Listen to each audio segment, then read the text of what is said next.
الله من الشيطان الرجيم بسم الله الرحمن الرحيم قال النبي صلى الله عليه وسلم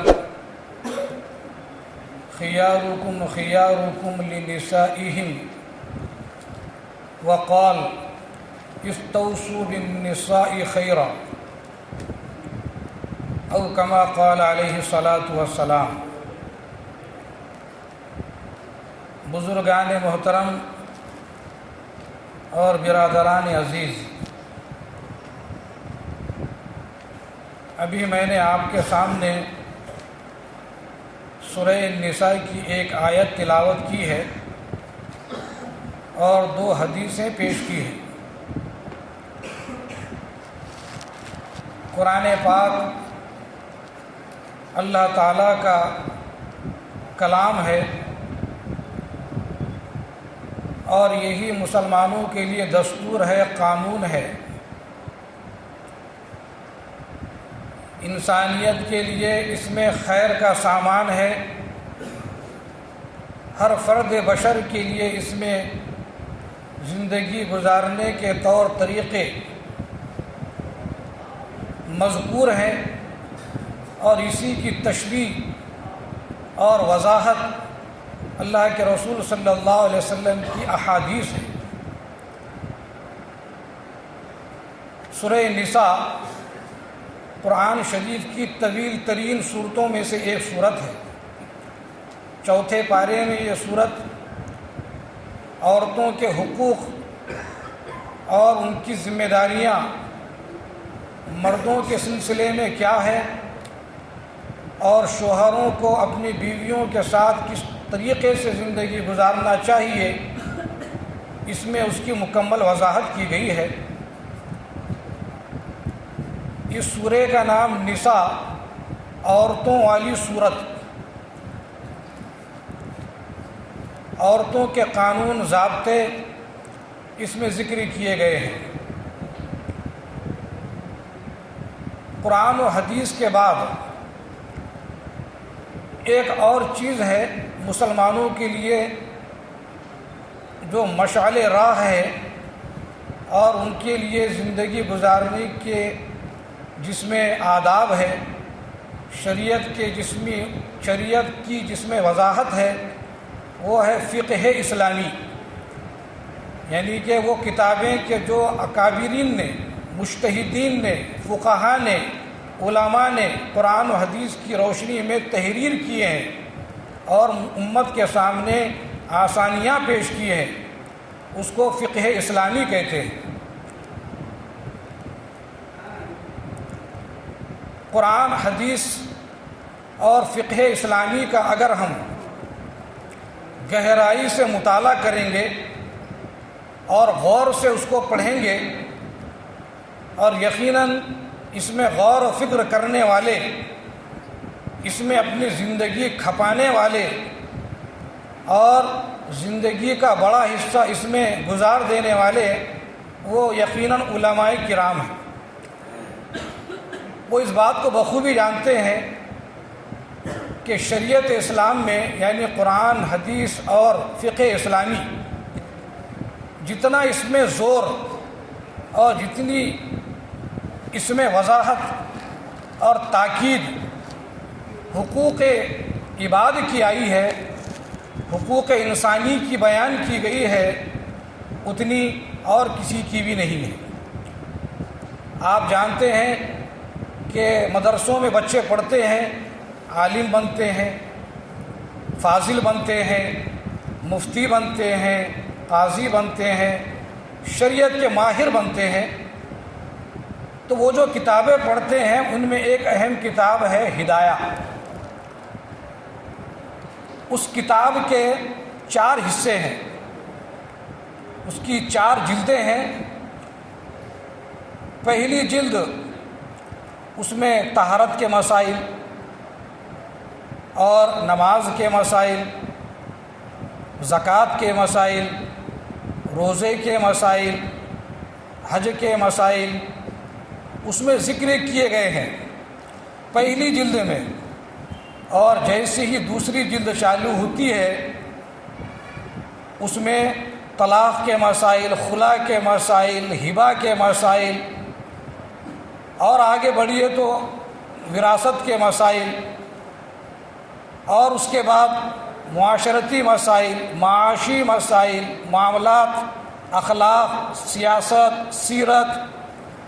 یہ تینوں کتابوں کے اندر تفصیل سے ذکر کیے گئے۔ اس کے پڑھے بغیر کوئی مفتی نہیں بن سکتا، کوئی عالم فاضل نہیں کہلا سکتا۔ تو آپ نے میری اس بات سے اندازہ لگایا ہوگا کہ پہلے حصے میں عبادات کا ذکر ہے، عبادات سے متعلق ہے، طہارت، نماز، روزہ، حج، زکوٰۃ وغیرہ، لیکن باقی کے جو حصے ہیں وہ سب کے سب معاملات، معاشرت، اخلاق، اس کے بارے میں۔ اب اس سے معلوم یہ ہوا کہ اللہ کی جو حقوق ہیں وہ تھوڑے ہیں، لیکن بندوں کے حقوق بہت زیادہ ہیں، اور اس میں سب سے زیادہ حق تلفی اور ناانصافی یہ بندوں کے حقوق کے سلسلے میں ہوتی ہے۔ اس لیے قرآن و حدیث کا ایک بڑا حصہ حقوق انسانی سے متعلق ہے۔ اب سورہ نساء، اس میں عورتوں کے مسائل، خلا اور طلاق کے مسائل، ان کے ساتھ معاشرت اور زندگی گزارنے کے مسائل، جو میں نے آیت آپ کے سامنے پڑھی ہے، اس میں اللہ تبارک و تعالیٰ نے فرمایا وَعَاشِرُوهُنَّ بِالْمَعْرُوفِ کہ عورتوں کے ساتھ حسن اخلاق سے رہو، بہترین طریقے سے رہو، اچھے انداز میں رہو۔ فَإِنْ كَرِهْتُمُوهُنَّ فَعَسَىٰ أَن تَكْرَهُوا شَيْئًا وَيَجْعَلَ اللَّهُ فِيهِ خَيْرًا كَثِيرًا ممکن ہے عورت کا رنگ سانولا ہو، تمہیں ناپسند ہو، ممکن ہے کہ عورت کے اندر ذرا سا غصہ ہو جو تمہیں ناپسند ہے، ممکن ہے کہ عورت کا قد تھوڑا کم ہو جو تمہیں ناپسند ہے، ممکن ہے کہ اس کی جسامت میں کمی زیادتی ہو جو تمہیں ناپسند ہے، لیکن بہت سی خوبیاں اللہ نے اس کے اندر رکھی ہے۔ خوبیوں کو دیکھو، خامیوں کو نہ دیکھو۔ فَعَسَىٰ أَن تَكْرَهُوا شَيْئًا ممکن ہے کہ جن چیزوں کو تم ناپسند کر رہے ہو، اللہ نے اس کے ہی اندر خیر کثیر رکھا ہے۔ وہ تمہاری خدمت کر رہی ہے، کیا یہ خیر کثیر نہیں ہے؟ وہ تمہاری سیوا کر رہی ہے، کیا یہ خیر کثیر نہیں ہے؟ اپنی عزت، اپنی عفت، اپنی پاک دامنی کی غیروں کے سامنے وہ حفاظت کرتی ہے، کیا یہ اس کی خوبی نہیں ہے؟ اولاد کی صحیح پرورش کرتی ہے، صحیح دیکھ بھال کرتی ہے، شوہر کے مال کی حفاظت کرتی ہے، اور اس کے ضروریات زندگی بحسن و خوبی وقت پر اس کو انجام دینے کی کوشش کرتی ہے، تو کیا یہ اس کی خیر کثیر نہیں ہے؟ تو ہم ظاہری چمک دمک کو دیکھتے ہیں اور خیر کثیر کو فراموش کر دیتے ہیں۔ ہم اس کے اخلاق کو نہیں دیکھتے، اس کے کردار کو نہیں دیکھتے، اس کے جذبات کو نہیں دیکھتے، اس کے پوتر خیالات کو نہیں دیکھتے، ہم اس کی صورت کو دیکھتے ہیں، اس کی شکل کو دیکھتے ہیں، اس کی جسامت کو دیکھتے ہیں، اس کی بناوٹ کو دیکھتے ہیں، اور اس حساب سے ہم فیصلہ کرتے ہیں کہ وہ اس کے اندر خیر ہے یا شر ہے۔ بہت سی عورتیں دیکھی گئی ہے جو حسن و جمال میں وقت کی ملکہ رہی، لیکن پاک دامنی اس سے جاتی رہی۔ بہت سی عورتیں ایسی تھیں جو مال و دولت میں اپنا مقام رکھتی تھی، لیکن اس کے اندر نافرمانی اور شوہر کی نافرمانی اور شوہر کے اطاعت نہ کرنا یہ جذبات تھے۔ تو اللہ تبارک و تعالیٰ کے پاس مقبول چیز جو ہے اور بندے کے نزدیک محبوب چیز جو ہے وہ عورت کا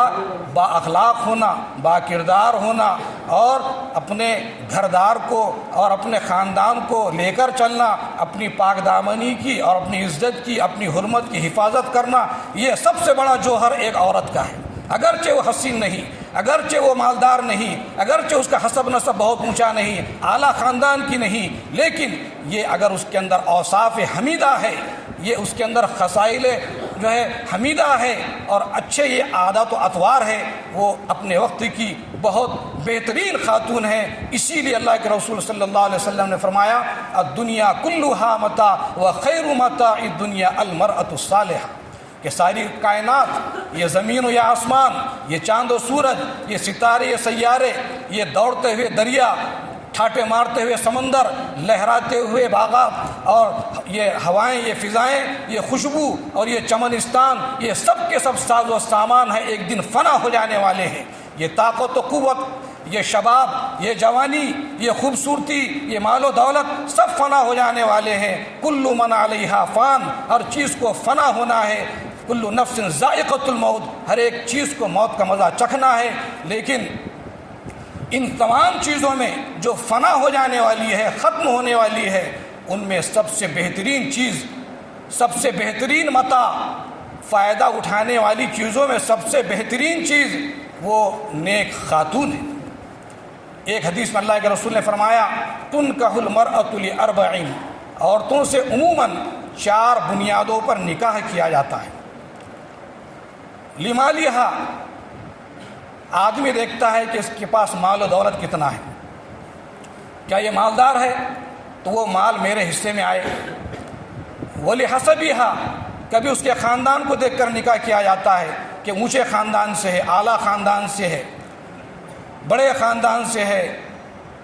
ان کے خاندان کے لوگ بڑی بڑی ڈگریوں والے ہیں، بڑے بڑے عہدوں والے ہیں، کرسیوں والے ہیں، مقام و مرتبہ سماج میں ہے۔ اس بنیاد پر عورت کو پسند کیا جاتا ہے کہ میری بھی عزت ہو جائے گی،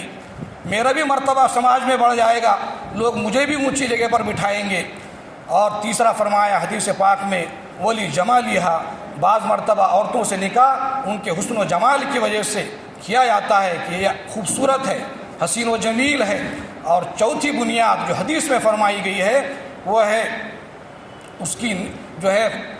اچھے کردار کی وجہ سے، اس کی دینداری کی وجہ سے، ولی دینہا، اس کی دینداری کی وجہ سے نکاح کیا جاتا ہے کہ کچھ عورتیں عالم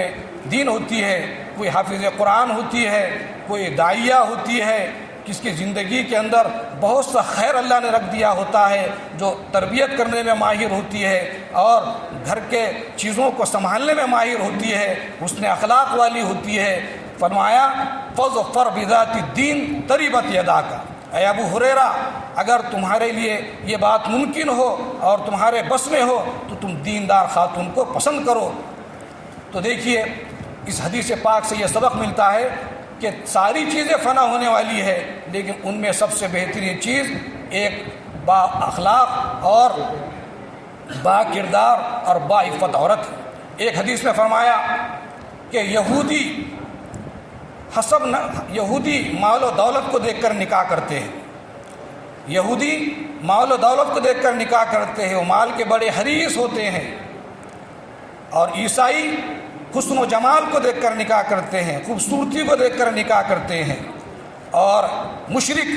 حسب نسب کو دیکھ کر نکاح کرتے ہیں۔ لیکن مسلمانوں سے یہ فرمایا گیا کہ تم دینداری کو دیکھ کر نکاح کرو۔ ایک جگہ اللہ کے رسول نے فرمایا، خیارکم خیارکم لأہلہم، تم میں سب سے بہترین وہ ہیں جو اپنے اہل و عیال کے ساتھ بہترین انداز میں زندگی گزارے۔ اور استوصوا بالنساء خیرا، فرمایا کہ عورتوں کے سلسلے میں مجھ سے خیر کی وصیت حاصل کرو۔ لیکن ہمارے سماج میں اگر عورتوں سے کچھ کمی بیشی ہو جائے، کچھ کمی زیادتی ہو جائے تو شوہر ناراض ہو جاتا ہے، اور بعض موقع تو ایسے آتے ہیں کہ طلاق واقع ہو جاتی ہے، جو بالکل غیر شرعی عمل ہے۔ ہماری بدعملی کی وجہ سے، اور ہمارا قرآن و سنت سے منہ موڑ لینے کی وجہ سے، اور اللہ کے رسول کی زندگی کو چھوڑ دینے کی وجہ سے آج باطل طاقتیں